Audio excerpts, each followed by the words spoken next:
Jelang Natal yang kurang dari 1 pekan lagi, harga sejumlah komoditas di pasar tradisional KM5 Palembang terpantau mulai merangkak naik, seperti cabai dan bawang merah yang saat ini mengalami kenaikan rata-rata Rp6.000 per kilogramnya.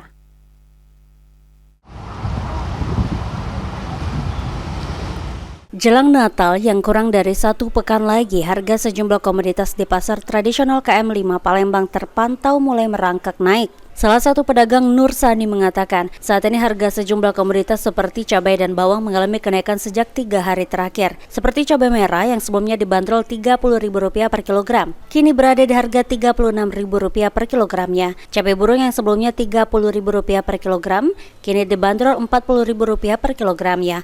Bahkan untuk harga bawang merah saat ini naik menjadi Rp36.000 per kilogram. Dengan kondisi harga komoditas yang naik ini, diakui Nur Sani, jumlah pembeli sedikit mengalami penurunan, yakni sekitar 20% ketimbang kondisi sebelumnya. Jelang Natal ini harga barang sudah ada mengalami kenaikan.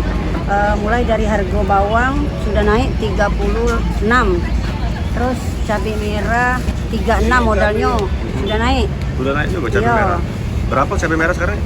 Kami jual sekarang 36. 36.000. Normalnya berapa? Normalnya 32, 30.